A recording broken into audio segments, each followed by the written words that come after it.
Pada suatu hari Rasulullah SAW ditemui oleh malaikat Jibril. Rasul pun bertanya, "Ada apa wahai Jibril?" Jibril menjawab, "Wahai Muhammad, sesungguhnya hari ini Allah Subhanahu wa Ta'ala sedang mengobarkan nyala api neraka, dan seluruh para malaikat amat ketakutan.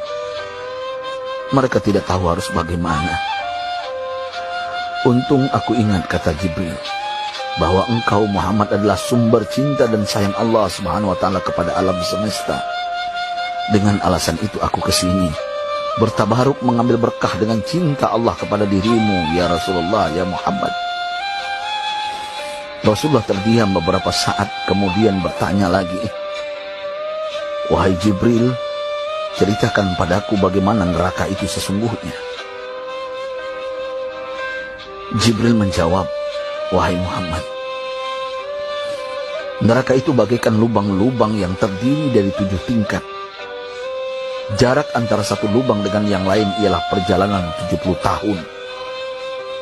Lubang paling bawah adalah lubang yang paling panas."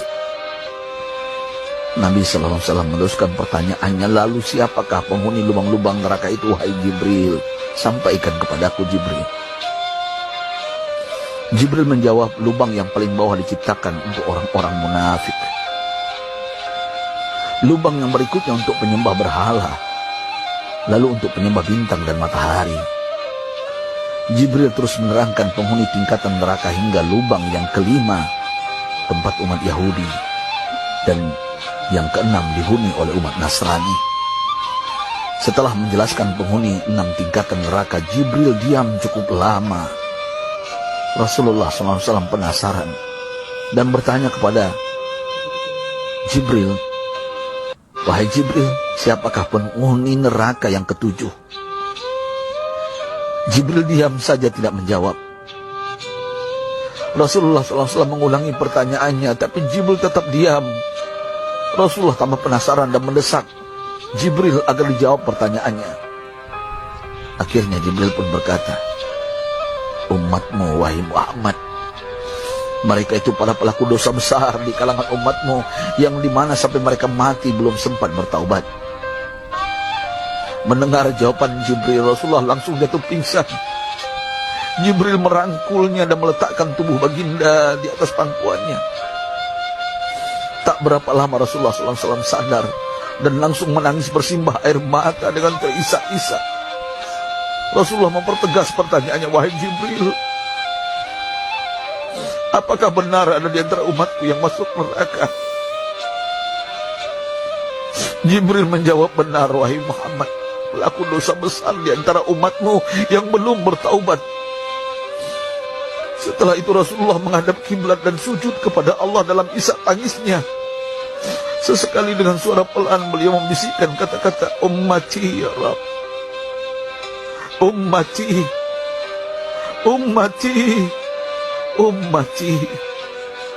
Beliau SAW tidak mengangkat kepalanya dalam keadaan seperti itu selama 3 hari 3 malam, kecuali setiap Bilal bin Rabah mengumandangkan azan, barulah beliau bangkit untuk menjadi imam, dan setelah itu kembali sujud lagi. Pada hari ketiga Abu Bakar menyadari hal ini, beliau mengetuk pintu Rasulullah dan mengucapkan salam 3 kali, namun tidak terdengar jawaban.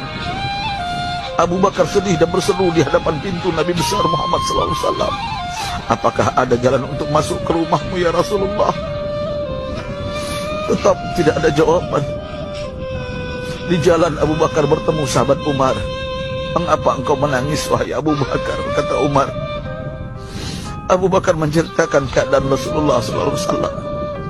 Maka Umar pun melangkah menuju rumah Rasulullah dan terjadilah hal yang sama. Umar pun pulang dan menangis. Di jalan Umar bertemu sahabat Salman Al-Farisi. Dengan terisak Umar bercerita kepada Salman hingga membuat dia amat sedih, namun tidak berani mengulangi hal yang sama. Salman melangkah menuju rumah Fatimah radhiyallahu anha dan menceritakan hal itu. Setengah berlari Fatimah menuju rumah ayah tercinta dan mengetuk pintu sambil mengucapkan salam. Mendengar suara lembut putri tercinta, sejuklah dada Rasulullah. Beliau bangkit dari sujud dan membuka pintu. Alangkah terkejutnya Fatimah melihat Rasulullah, ayah tercinta, amat kurus dan pucat. Fatimah memeluknya lalu menangis. Wahai ayah, apa yang terjadi? Mengapa engkau amat sedih seperti ini?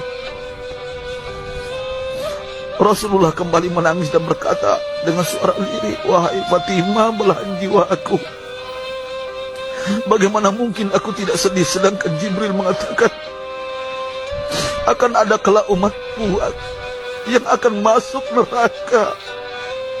Subhanallah, betapa besar cinta Rasulullah kepada kita umatnya. Sahabatku, Rasulullah mencintai kita. Antaman ma'aman ahbabta, engkau akan berkumpul dengan orang yang kau cintai. Mari kita mencintai baginda Nabi besar Muhammad SAW yang mencintai kita umat yang tidak rela kita masuk neraka. Mari kita mencintai beliau dengan berselawat. Sahabatku, sampaikan, Rasul mengajarkan kepada kita, man dalla ala khairin falau mislu ajri fa'ili. Siapa yang menunjukkan kepada kebaikan, maka dia akan mendapatkan pahala seperti orang yang mengerjakannya. Mudah-mudahan ini menjadi pahala jariah bagi kita.